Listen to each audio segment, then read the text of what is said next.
Pag binubuksan sa baba at naka-close ang glass door ng kamin, yan, mabilis ang apoy. Mabilis ang apoy kasi may yung hangin pumapasok sa loob through sa baba na naka-open. Yan, mabilis dumikit ang apoy. Yan, makikita nyo ang bilis. Maririnig na ang hangin pumapasok sa loob, kaya mabilis ang apoy lumaki at mabilis ang mga kahoy na nag-aalab. Yan. For security reasons din na maganda kung naka-close ang kamin with the glass door kasi nga may tumatalsik na mga kahoy na maiinit. May tumatalsik, lumalabas. Kaya yun. Kaya maganda ang may glass door.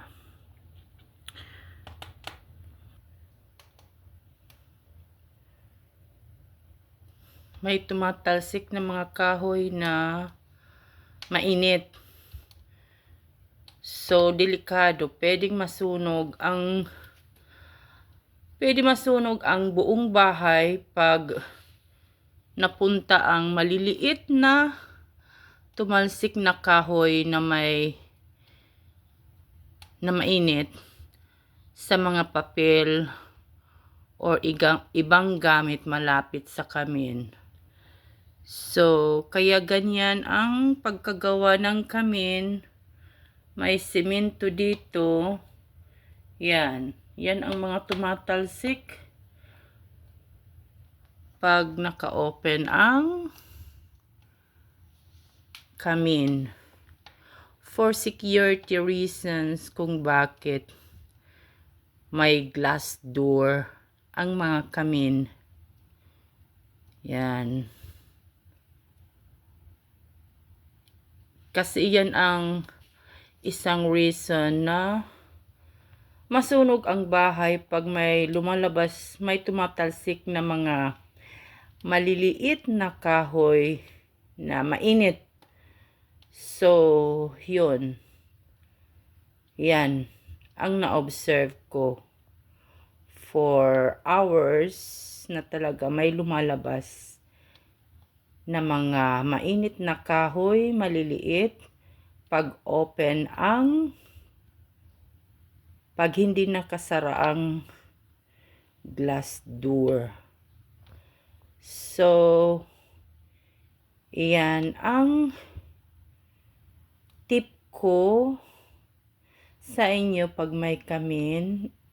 Isara nyo ang glass door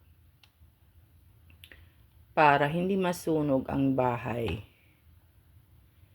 Iyan. Second day na ako gumagawa today.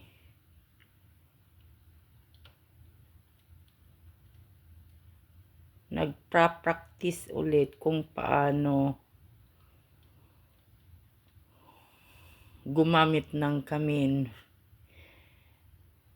Kasi medyo malamig-lamig na po dito. Pag hindi ko napra-practice, so yun, mahirap ulit magkaroon ng apoy ang kamin.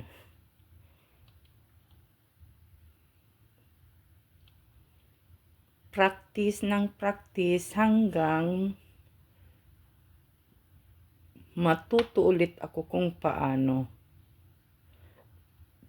Okay. Happy weekend to all.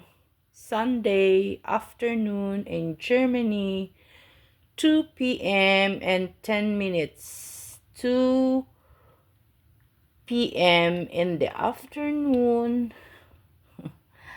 At saka 10 minutes na dito. 2 p.m.